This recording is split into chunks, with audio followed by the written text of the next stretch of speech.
جی سامعین، ہمیں میسج کیا ہے محمد علی نے، اور یہ پوچھتے ہیں کہ سمر، اللہ تعالیٰ نے سب سے پہلے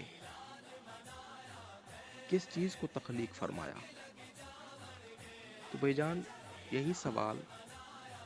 حضرت جابر رضی اللہ تعالیٰ عنہ نے حضور نبی پاک صلی اللہ علیہ وآلہ وسلم سے پوچھا کہ یا رسول اللہ صلی اللہ علیہ وآلہ وسلم، اللہ تعالیٰ نے سب سے پہلے کس چیز کو تخلیق فرمایا، کس چیز کو پیدا کیا؟ تو آپ نبی پاک صلی اللہ علیہ وآلہ وسلم نے حضرت جابر رضی اللہ تعالی عنہ کو جواب دیا کہ یا جابر، ان اللہ تعالی خالق قبل الاشیاء نورا نبی کا من نور ہی، کہ اے جابر رضی اللہ تعالی عنہ، بے شک اللہ تعالی نے تمام اشیاء سے پہلے تیرے نبی کے نور کو اپنے نور سے پیدا فرمایا، تخلیق کیا۔ سامعین، تو مطلب یہی نکلتا ہے نا کہ جب کچھ بھی نہ تھا تب بھی آپ صلی اللہ علیہ وآلہ وسلم تھے، یعنی نہ آسمان تھا، نہ زمین تھی، نہ عرش تھا، نہ کرسی تھی، نہ جہنم تھا، نہ جنت تھی، نہ قلم تھا، نہ لوح تھی، نہ سورج تھا، نہ روشنی تھی، نہ چاند تھا، نہ چاندنی تھی، نہ ستارے تھے، نہ ان کی چمک تھی، نہ دن تھا، نہ رات تھی، نہ صبح تھی، نہ شام تھی، نہ فضا تھی، نہ ہوا تھی، نہ ابر تھا، نہ گھٹا تھی، نہ زمانہ تھا، نہ مکان تھا، نہ حسن تھا، نہ جمال تھا، نہ گل تھے، نہ بوئے گل تھے، نہ شجر تھے، نہ حجر تھے، نہ گرمی تھی، نہ سردی تھی، نہ نسیم تھی، نہ شمیم تھی، نہ بہار تھی، نہ خزاں تھی، نہ بلبل تھی، نہ چہک تھی، نہ سبزہ تھا، نہ مہک تھی،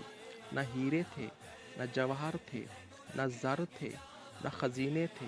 نہ دولت تھی، نہ دفینے تھے، نہ بحر تھے، نہ سفینے تھے، نہ سلیقے تھے، نہ کرینے تھے، نہ دریا تھا، نہ کنارے تھے،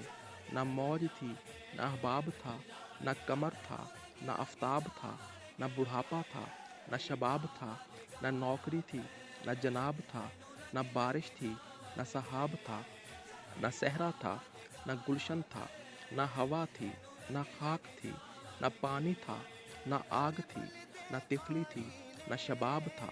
نہ دید تھی، نہ حجاب تھا، نہ حسن تھا، نہ نقاب تھا، نہ نشیب تھا، نہ فراز تھا، نہ گل تھے، نہ بوئے گل تھے، نہ نشیب تھا، نہ فراز تھا، نہ سرا تھا، نہ سریا تھا، نہ جبرائیل تھے، نہ میکائیل تھے، نہ اسرافیل تھے، نہ اسرائیل تھے، نہ ملائکہ تھے، نہ مقربین تھے، نہ عقل تھی، نہ حواس تھا، نہ آدم تھا، نہ آدمیت تھی، نہ انسان تھا، نہ انسانیت تھی، نہ چہل تھی، نہ پہل تھی، نہ ریل تھی، نہ پیل تھی، نہ دیوانگی تھی، نہ شعور تھا، نہ اٹھنا تھا،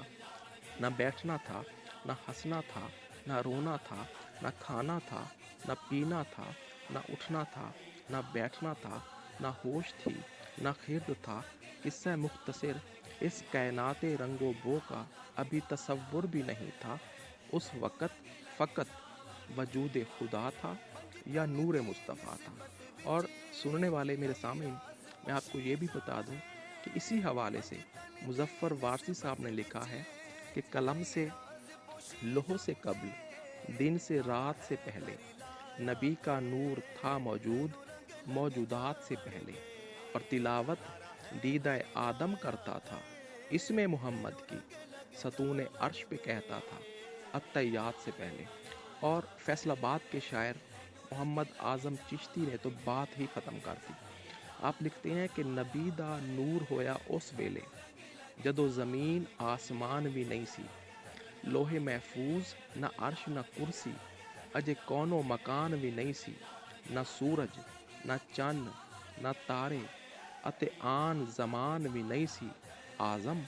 آدم ہوا والا اجے نام و نشان میں نہیں سی۔ تو محمد علی صاحب، آپ کو پتہ چل گیا ہوگا حدیث پاک سے بھی اور جو یہ میں نے ابھی آپ کو بتایا اور سنایا کہ جب کچھ بھی نہ تھا تب بھی حضور تھے، یعنی اللہ تعالیٰ تھے یا نبی پاک صلی اللہ علیہ وسلم کا نور مبارک تھا۔ تو آپ اپنے عقیدے کے مطابق اس پہ عمل کریں اور اسی بات کو آپ حرف آخر جانیں، کیونکہ جب اللہ تعالیٰ نے حضرت آدم کو تخلیق کر لیا اور جب حضرت آدم نے فرشتوں کی پیشانیوں پہ دیکھا تو محمد لکھا ہوا، یعنی محمد تب بھی تھے، آج بھی ہیں اور رہتی قیامت تک وہ موجود رہیں گے۔ اسی لیے تو ہم کہتے ہیں یا رسول اللہ، یا رسول اللہ۔ اور نبی کا میلاد کہ انسان کبھی شرک سے آزاد نہ ہوتا، گر نور نبی دہر میں آباد نہ ہوتا، اور سجدہ نہ زمیں پر اللہ کو کوئی کرتا، ارے مسجد ہی نہ ہوتی گر میلاد نہ ہوتا، مسجد ہی نہ ہوتی گر میلاد نہ ہوتا۔ جی ہاں سامعین، مسجد ہی نہ ہوتی، نہ آپ ہوتے، نہ میں ہوتا، کچھ بھی نہ ہوتا، نہ یہ ہمارے محل ہوتے، نہ گاڑیاں ہوتی، نہ بچے ہوتے، نہ شاپنگ ہوتی، نہ کھانا پینا ہوتا، کچھ بھی نہ ہوتا اگر آپ صلی اللہ علیہ وآلہ وسلم نہ ہوتے۔ جی سامعین، تو چلتے ہیں اگلے میسج کی